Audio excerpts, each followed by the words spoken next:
Hey everyone, welcome back to yet another video in the journey of getting rich.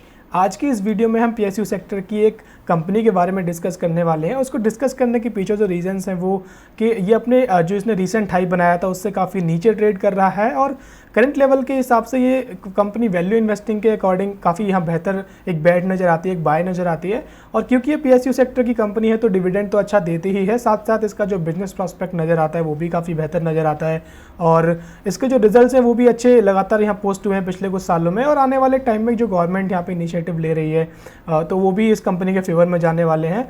और मैं बात कर रहा हूँ गेल इंडिया लिमिटेड के बारे में। गेल की अगर बिजनेस की बात करें तो गेल का जो बिजनेस है वो नेचुरल गैस की सप्लाई है, उसको ट्रेडिंग के अंदर ये लोग हैं। ये CNG LPG जैसी गैसेस को और बाकी अदर गैसेस को भी खरीदते हैं और बेचते हैं, जहाँ से इनका प्रॉफिट मार्जिन निकल के आता है। यही इनका बिजनेस का पार्ट है। जो मेजर जो इनका रेवेन्यू जनरेट होता है वो इनका जो नेचुरल गैस है उसकी ट्रेडिंग से जनरेट होता है। और काफ़ी सारे इनिशिएटिव्स गवर्नमेंट द्वारा लिए भी गए हैं कि जो नेचुरल गैस की प्रोडक्शन को बढ़ाना है और जो कार्बन डाइऑक्साइड हम बहुत ज़्यादा अभी प्रोड्यूस कर रहे हैं उसके प्रोडक्शन को 2030 तक बहुत ज़्यादा इनको रिड्यूस करने के टारगेट्स भी मिले हैं, जिसके कारण यहाँ पे गेल जैसी कंपनीज़ को फ़ायदा भी होने वाला है। क्योंकि नेचुरल गैस का जब कंजम्पशन बढ़ेगा तो ही जो कार्बन डाइऑक्साइड का जो एमिशन है वो यहाँ पे कंट्रोल हो पाएगा। तो उसके पर्सपेक्टिव से देखा जाए तो यहाँ पे गेल जैसी कंपनी को फ़ायदा होने वाला है। तो चलते हैं इसके बिजनेस को और समझ लेते हैं ऑन डिटेल और इसके फिर टेक्निकल्स को भी हम समझेंगे, वहाँ के हमें अपॉर्चुनिटी नज़र आती है। तो लेट्स गेट स्टार्टेड। गेल के अगर बिजनेस की बात करें तो एक नेचुरल गैस कंपनी है। इसके रेवेन्यू की बात करें तो इनका मेजर रेवेन्यू आता है वो नेचुरल गैस की मार्केटिंग और ट्रेडिंग से आता है। बाकी बचे हुए सेगमेंट जैसे petrochemical, natural, LPG and other liquid hydrocarbon से इनका बचा हुआ रेवेन्यू आता है।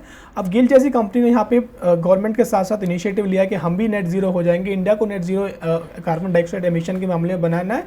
तो गेल जैसी कंपनी ने यहाँ पे इनिशिएटिव लिया कि हम बहुत सारा इन्वेस्टमेंट यहाँ पे आगे करने वाले हैं। और जैसे जैसे इन्वेस्ट करेंगे, किस सेक्टर में इन्वेस्ट करने वाले हैं, नेचुरल गैस के कंजम्पशन में, ये यहाँ पे प्रोडक्शन में, कंजम्पशन में इन्वेस्ट करने वाले हैं। सबसे पहले ये देख लेते हैं कि इंडिया कहाँ स्टैंड करता है। तो इंडिया स्टैंड करता है 4th पोजीशन पे कार्बन डाइऑक्साइड एमिशन के मामले में after China, US and Europe. So जब ग्लोबल वार्मिंग बढ़ती जा रही है, टेम्परेचर आए दिन बढ़ता जा रहा है, तो इंडिया जैसी कंट्री ने यहाँ पे इनिशिएटिव लिया कि हम अब नेट जीरो होना शुरू करेंगे कार्बन डाइऑक्साइड एमिशन में। जिसमें गेल का इन्वेस्टमेंट क्या रहने वाला है वो हम देख लेते हैं। तो GAIL is setting up a hydrogen production unit with capacity of 4.3 tons, जिससे कि नेचुरल गैस का जो कंजम्पशन है इंडिया के अंदर वो ज़्यादा होना शुरू होगा और गेल जैसी कंपनी को फ़ायदा मिलेगा। उसके साथ साथ it is also setting up A 10 megawatt ground mounted solar power project at Vijaypur. जैसे ही ये अपन रनिंग होंगे तो ये इसका जो फ़ायदा होगा गेल के रिवेन्यू में, उसके प्रॉफिट में देखने को मिलेगा। उसके बाद देखते हैं और क्या यहाँ पे गेल ने किया है। तो GAIL is adding nearly 5000 kilometres of gas transportation pipeline, जिससे कि जो गैस का कंजम्पशन है वो बढ़ सके। Add to its network of about 4500 kilometre of truck line crossing to the country. So यहाँ से एक्सपेंशन नजर आता है गेल जैसी कंपनी का। अब चलते हैं इसके फंडामेंटल्स को समझ लेते हैं। तो स्टॉक का P 4.47 पे करेंटली स्टैंड करता है, जो कि इंडस्ट्री P से काफ़ी नीचे है। और अभी करंट प्राइस जो है बुक वैल्यू से 9 रुपीज़ नीचे है, जो कि यहाँ दिखाता है कि वैल्यू इन्वेस्टिंग के हिसाब से कंपनी करंट लेवल पे काफ़ी बेहतर नजर आती है। वो हम देखेंगे इसके चार्ट के ऊपर जाकर देखेंगे। ROC और ROE दोनों ही 20 से ऊपर है, जो हेल्दी साइड पे नजर आते हैं। डेट टू इक्विटी यहाँ पे मैनेजेबल है 14% का। और चलते हैं इसके इंडस्ट्री P को एक बार देख लेते हैं। तो P को मैंने 10 ईयर के डेटा पे खोला हुआ है। देखें तो जो स्टॉक का P है जो लोएस्ट एवर पे अभी करंटली ट्रेड कर रहा है, उससे पहले ये लोएस्ट एवर पे कब गया था, ये गया था नवंबर 2020 के अंदर। तो नवंबर 2020 के अंदर आगे चलते हम डेटा देखेंगे क्या यहाँ डेटा नज़र आता है। उसके बाद देखें तो गेल जैसी कंपनी का जो P है सबसे कम यहाँ पे कंपनी का P है। और उसके बाद क्वार्टरली रिजल्ट्स को हम देखते हैं तो हाईएस्ट एवर इनकी सेल्स है। पर यहाँ पे क्योंकि यहाँ पे रॉ मटेरियल के कॉस्ट बढ़े और जो ट्रांसपोर्टेशन में काफ़ी कॉस्ट बढ़े, जिसकी वजह से इनका जो प्रॉफिट मार्जिन है थोड़े से यहाँ पे स्क्वीज़ हुए हैं। पर जैसे ही यहाँ पे पेट्रोल के प्राइसेस, क्रूड ऑयल के प्राइसेस नीचे आएंगे तो वापस से इनका जो प्रॉफिट मार्जिन है वो ठीक होना शुरू हो जाएगा। और जो नेट प्रॉफिट यहाँ पे थोड़ा सा कम हुआ है in comparison to the previous quarter, वो भी यहाँ बेहतर होता हुआ नजर आएगा। पर अच्छी चीज़ क्या है कि इनकी जो सेल्स है वो पिछले क्वार्टर में बहुत तेज़ी से यहाँ पर बढ़ी है। और उसके बाद देखते हैं प्रॉफिट एंड लॉस स्टेटमेंट। तो लगातार इस कंपनी ने ग्रो किया। यहाँ पे थोड़ा सा इनकी जो ग्रोथ थी स्टैगनेट हो गई थी, पर वापस से इन्होंने यहाँ पे पिकअप शुरू किया है और वापस से इनके जो सेल्स है काफ़ी ऊपर हाई जाना शुरू हुई है। और सेम यहाँ पे नेट प्रॉफिट में भी है। पिछले ईयर के कंपैरिजन में इनकी जो नेट प्रॉफिट है वो डबल हो गया है, पर 2020 में इनका नेट प्रॉफिट लगभग 9422 करोड़ का था। अब जैसे जैसे आगे आने वाले टाइम में इनके जो प्रोजेक्ट्स हैं वो ओपन रनिंग होंगे तो यहाँ से नेट प्रॉफिट भी यहाँ बढ़ने की चांसेस पूरे हैं। कंपाउंडेड सेल्स की बात करें तो 8% की सेल्स यहाँ कंपाउंड है 10 ईयर्स में, और ट्रेलिंग 12 मंथ में देखा जाए तो 80% से इनकी सेल्स कंपाउंड है, जो कि दिखाता है कि यहाँ आने वाले टाइम में कितना स्कोप यहाँ पे है गेल जैसी कंपनी का। प्रॉफिट की बात करें तो 11% से कंपाउंड है 10 ईयर में, और ट्रेलिंग 12 मंथ के 76% से कंपाउंड है। और यहाँ पे स्टॉक प्राइस CAGR जो देख रहे हैं यहाँ पे इतना कुछ क्योंकि ये PSU कंपनी है, डिविडेंड बहुत ज़्यादा देती है, तो इस स्टॉक प्राइस में इतना कुछ यहाँ पे मूवमेंट नज़र नहीं आता। रिटर्न ऑन इक्विटी की बात करें तो यहाँ पे 14, 16, 18, 21 यहाँ पे कंसिस्टेंट नज़र आते हैं। रिजर्व्स की बात करें तो रिजर्व इनके लगातार बढ़ते जा रहे हैं।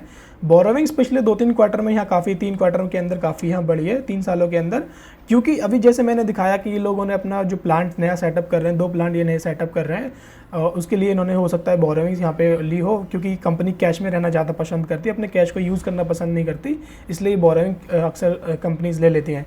शेयर होल्डिंग पैटर्न की बात करें तो पब्लिक के पास पिछले क्वार्टर के कंपैरिजन में यहाँ पर थोड़ी सी शेयर होल्डिंग बढ़ी है, पर दिसंबर 2021 के कंपैरिजन में यहाँ शेयर होल्डिंग कम हुई है।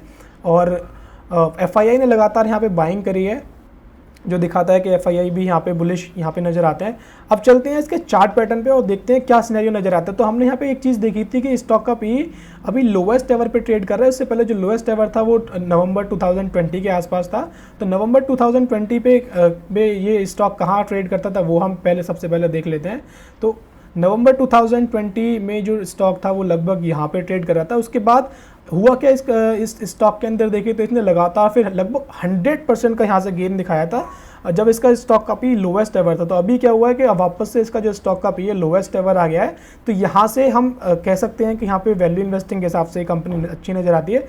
अब और ये सपोर्ट लेवल के ऊपर भी यहाँ आ चुका है, जो लगातार पहले कभी यहाँ पे रेजिस्टेंस था, उसके बाद अगेन यहाँ रेजिस्टेंस था, सपोर्ट बना, दूसरी सपोर्ट, तीसरी सपोर्ट, चौथी सपोर्ट, पांचवी सपोर्ट, 6 सपोर्ट्स, मतलब इतनी सारी सपोर्ट ले चुका है यहाँ पे, अगेन वापस से सपोर्ट लेवल पे ट्रेड कर रहा है। अब एक चीज़ और मुझे यहाँ पे इसके चार्ट में नज़र आती है, बहुत इंटरेस्टिंग थी, कि ये जो चार्ट ट्रेवल करता है ना, ये जो स्टॉक का प्राइस है ये कुछ 2-3 पैटर्न के अंदर ट्रेवल करता है। तो ये M पैटर्न बना के यहाँ पहले यहाँ चलता है, उसके बाद यहाँ देखें तो यहाँ W पैटर्न बना के ये ऊपर गया था। उससे पहले चलते हैं तो यहाँ भी इसने W पैटर्न बना के ही ऊपर जाना शुरू किया, यहाँ भी इसने W पैटर्न बनाया, W पैटर्न के बेसिस पे अपना टारगेट अचीव किया। ये थोड़ा सा पैरेलल नहीं है, इसको मैं दिखा देता हूँ किस तरह से इसने काम किया। तो यहाँ से मैं पैरेलल चैनल को निकालता हूँ और इसको मैं प्लॉट करता हूँ यहाँ से लेकर के यहाँ तक। तो जो इसका लो था उसके यहाँ से देखे कंपेयर करें तो यहाँ से अगर W पैटर्न इसने बनाया, मैं इसको रिमूव कर देता हूँ ताकि हम बाकी एनालिसिस भी कर सकें। और उसके बाद देखिए तो ये इसके बीच में भी कुछ पैटर्न यहाँ डेवलप करता है, जैसे कि यहाँ पे भी इसने W पैटर्न बनाया, W पैटर्न के बेस पे अगेन इसने टारगेट अचीव किया। इसको भी हम W पैटर्न कह सकते हैं, पर जो ना चाहे तो नहीं भी कह सकते। अगेन यहाँ क्या हो रहा है, यहाँ पे 2 चीज़ें सिनेरियोज मुझे नज़र आते हैं। कुछ लोग इसको मैं सारी ड्राइंग्स को एक बार रिमूव कर लेता हूँ और इसके इस लेवल पे मैं वापस से मार्किंग कर देता हूँ। तो कुछ लोग इसको कह सकते हैं कि यहाँ पे इसने हेड एंड शोल्डर पैटर्न बनाया है और ये वापस से नीचे आना शुरू होगा। तो पर मेरा मानना ये है कि क्योंकि करंट लेवल के हिसाब से ये स्टॉक का PE ऑलरेडी काफ़ी नीचे आ चुका है और रिजल्ट्स इसके अच्छे हैं, फ्यूचर इस प्रॉस्पेक्ट इसका अच्छा है, तो ये जो इसने चार्ट पैटर्न बनाया है इसके बेसिस पे ये नीचे नहीं आएगा, यहीं से सपोर्ट लेके वापस से ऊपर चला जाएगा। और इसने दिखाया भी है कि इसने लगातार 1, 2, 3, 4 ग्रीन कैंडल इसने बनाई है। उससे पहले 4 ग्रीन कैंडल इसने कब बनाई थी, यहाँ इस लेवल पे बनाई थी, 1, 2, 3, 4 वापस से ऊपर चला गया। उसके पहले यहाँ इसने बनाई थी, इस लेवल पे आके लगातार 4 ग्रीन कैंडल बनाता है तो ऊपर चला जाता है। उससे पहले इसने यहाँ बनाई, यहाँ से ऊपर चला गया। तो जब इस लेवल पे आके इसने ग्रीन कैंडल्स 4 बनाई है लगातार, तो ये ऊपर चला गया, तो यहाँ से मुझे ऊपर जाता हुआ नज़र आता है। अब इसमें मुझे 2 चीज़ें यहाँ नज़र आ रही हैं अभी भी, कि एक तो ये यहाँ पे इस लेवल पे आके W पैटर्न बना रहा है, इसको हम इस तरह से कह सकते हैं, इस लेवल तक यहाँ जाएगा। उसके अंदर भी अगर शॉर्ट पीरियड में देखा जाए तो यहाँ शॉर्ट पीरियड में भी यहाँ पे इसने एक और W पैटर्न बनाना शुरू किया है। अब इसको कुछ इस तरह से हम कह सकते हैं कि ये इस तरह से W पैटर्न बनाना शुरू करेगा, जैसे कि इसने यहाँ इस केस में किया था कि इस केस में बड़ा M पैटर्न के बीच में भी इसने एक छोटा W पैटर्न बना के वापस से ये ऊपर गया था।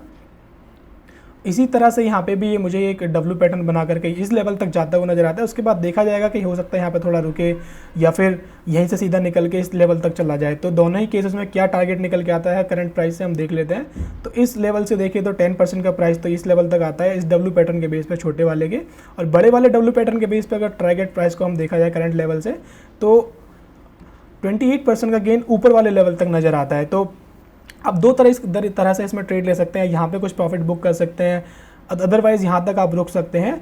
और यहाँ पे काफ़ी सारी ही चीज़ें अच्छी हैं कि जब स्टॉक का पी लोएस्ट एवर है, कंपनी के रिजल्ट्स यहाँ पे अच्छे हैं, फ्यूचर प्रॉस्पेक्ट यहाँ पे अच्छा है, और एक यहाँ पे करंटली एक ट्रेड रेंज में ये ट्रेड कर रहा है, लोअर लेवल और अपर लेवल, और ये करंटली लोअर साइड पे आपको अवेलेबल है।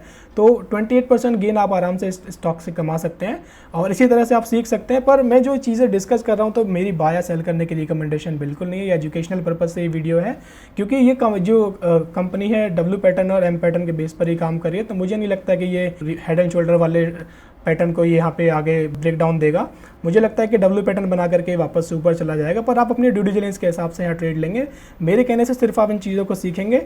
आई होप आपको वीडियो पसंद आई होगी। अगर वीडियो पसंद आई तो अपने दोस्तों के साथ इसको शेयर ज़रूर करें। हम मिलेंगे अगली वीडियो के अंदर, तब तक के लिए बाय बाय।